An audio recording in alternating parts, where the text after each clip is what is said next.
राधे राधे बच्चे लोग। आज जो हम लेने का काम करेंगे वो आपका इंटरनल रिकंस्ट्रक्शन का जर्नल एंट्रीज है। इंटरनल रिकंस्ट्रक्शन का इंट्रोडक्शन पार्ट हमने ऑलरेडी देख लिया है और इसके बारे में डिस्कशन कर लिया है। अब जरा बात करेंगे आपका जर्नल एंट्रीज के बारे में बात करते हैं।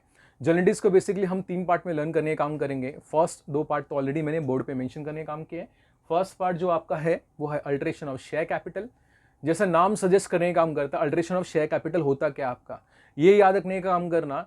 आपको शेयर कैपिटल के अमाउंट में कोई चेंजेस करने मिलेगा नहीं फिलहाल, याद रखना। अल्टरेशन का मतलब आपको इंटरनली इसको अल्टरेट करने का काम कर रहा है। जैसे कि मतलब कहना ये चाहता हूं मैं आपका कि जैसे फॉर एग्जांपल आपका नॉमिनल वैल्यू अगर आपका 100 रुपीज है तो उसको हम चेंज करने का काम करेंगे तुम्हारा 10 रुपीज में। बट याद रखना जो 90 रुपीज का आपको चेंजेस दिखने मिलेगा फिलहाल, बट इसका इंपैक्ट कोई भी पड़ेगा नहीं आपके शेयर कैपिटल में। ठीक है, इसका मतलब अगर आपका 10 रुपए वाला शेयर अगर 100 में कन्वर्ट हो रहे हैं या 100 वाला शेयर आपका 10 में कन्वर्ट हो रहा है तो इसका इंपैक्ट होगा, नंबर ऑफ शेयर्स में इंपैक्ट होगा, बट शेयर कैपिटल आपका वही रहेगा। Is it clear? याद रखना अल्टरेशन इंटरनली होने का काम होगा, आप अमाउंट में चेंजेस कोई भी देखने का पॉसिबिलिटी नहीं रहेगा। ठीक है, सेकेंड थिंग, अल्टरेशन एक और तरीके से देखने का काम करेंगे इसके अंदर। हाँ, आप फ्रेश इश्यू करके आप उसको बढ़ा सकते हो, बट हाँ एग्जिस्टिंग में कोई चेंजेस आप कर नहीं पाओगे इसके अंदर, ये याद रखने का काम करें। यही कॉन्सेप्ट है बेसिकली अल्टरेशन का। Is it clear? अब स्टार्ट करते अल्टरेशन का 1 बाय 1 एंट्री देख लेते हैं। पहला जो मेंशन किया है increase by issue of shares, यहां पे अंडरस्टैंड करने का काम करना। जब कंपनी को लगता है कि मार्केट में नया शेयर्स इशू किया जाए, चाहे वो प्रेफरेंस शेयर्स हो चाहे वो इक्विटी शेयर्स हो, तो हम बेसिकली अपने बुक्स में ये एंट्री पास करेंगे। बैंक को डेबिट करेंगे, क्रेडिट में लाने का काम करेंगे वो शेयर कैपिटल। शेयर कैपिटल में भी अगर आपने मार्केट में कल इक्विटी शेयर्स इशू किए तो इक्विटी शेयर कैपिटल लिखेंगे, और प्रेफरेंस शेयर अगर हमने इशू किया है तो प्रेफरेंस शेयर कैपिटल मेंशन करने का काम करेंगे। Is it clear? तो ये हमारी फर्स्ट एंट्री है जो फ्रेश इशू के रिगार्डिंग है। अब जरा बात करते हैं कंसोलिडेशन।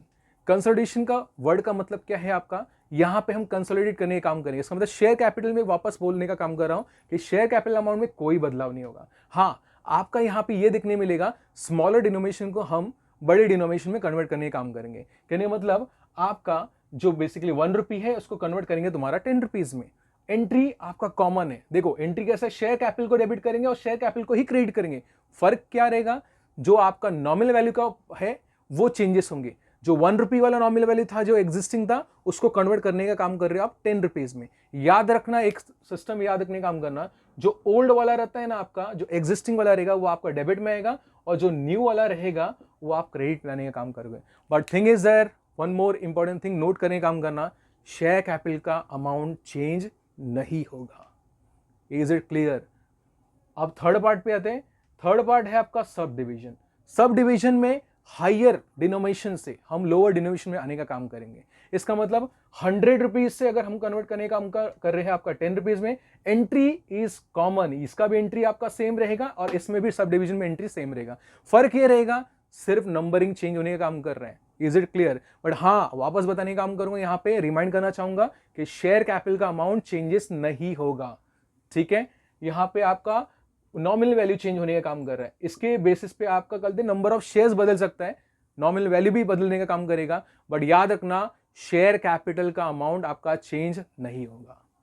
यही कॉन्सेप्ट है आपका अल्टरेशन ऑफ शेयर कैपिटल में, याद रखने का काम करना। ठीक है, अब जरा नेक्स्ट पार्ट पे आने का काम करते हैं। सेकंड पार्ट है, सेकंड पार्ट हमारा क्या है, बेसिकली आपका variation of share holder rights.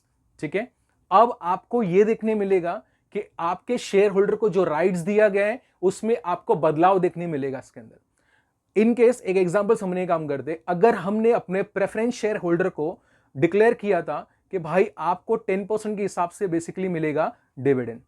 अब सपोज इन फ्यूचर में अगर हम जिस तरह से फेस कर रहे हैं लॉसेस इंटरनल रिकंस्ट्रक्शन में, तो कंपनी में भी डिसाइड करने का काम करेगी कि भाई आपको जो 10% के हिसाब से डिविडेंड मिल रहा था, मे बी आपको 7%, 6% या 8% के हिसाब से डिविडेंड मिलेगा।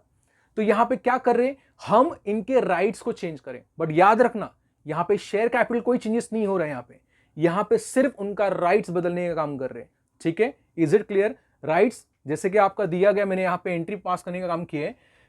हेडिंग दिया आपका reduction in rate of dividend, ये अंडरस्टैंड कीजिए, जैसे मैंने अभी जस्ट बताने का काम किया कि 10% से हम लाने का काम करें 8% का, तो इस बेसिकली सिचुएशन में क्या एंट्री पास करेंगे, ये आपका रहेगा 10% cumulative preference share capital account debit to 8% cumulative preference share capital. याद रखने का काम करना, 10% जो ओल्ड वाला है आपका उसको हम डेबिट में करेंगे और जो न्यू वन में कन्वर्ट करने का काम करें ना उसको हम क्रेडिट में कर देंगे। Is it clear? यहां पे याद रखने का काम करना, शेयर कैपिटल के अमाउंट में कोई चेंजेस होने वाला नहीं है, ठीक है। यहां पे सिर्फ राइट्स बदल रहे। जो 10% मिलता था इनको डिविडेंड, आज के बाद उनको कितना डिविडेंड मिलेगा? तुम्हारा 8% मिलेगा। Is it clear? अब सेकंड पार्ट देख लेते हैं। नेक्स्ट वाला क्या दिए?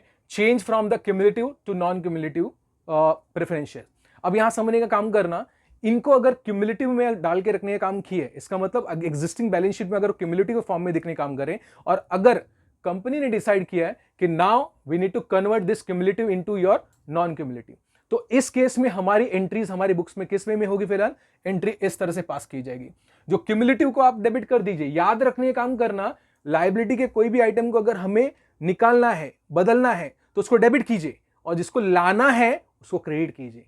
ये आपका बेस्ट मेथड है अंडरस्टैंड करने का। रिपीट करने का काम कर रहा हूं, जो ओल्ड वन रहेगा निकालना है, जो ओल्ड वाला आइटम को निकालना है तो ओल्ड को डेबिट कीजिए, लायबिलिटी वाला आइटम की बात कर रहा हूं मैं, ठीक है। और क्रेडिट में लाइए जो न्यू वन आप दिखाना चाहते हो, ठीक है। तो न्यू वन क्या रहेगा आपका? 10% non cumulative preference share capital, ठीक है। Is it clear? तो होप सो मैंने दो पार्ट आपको यहां पे अंडरस्टैंड करवाने का काम किया है। एक तो अल्टरेशन ऑफ शेयर कैपिटल देख लिया हमने, और द सेकंड दिखा variation of share holder rights देखा। थर्ड पार्ट हम देखने का काम करेंगे आपके नेक्स्ट सेशन में, जो आपका कैपिटल रिडक्शन के रिलेटेड रहेगा आपका। होप सो आपको ये दोनों पार्ट जर्नल एंट्रीज का क्लियर होगा। Thank you. राधे राधे।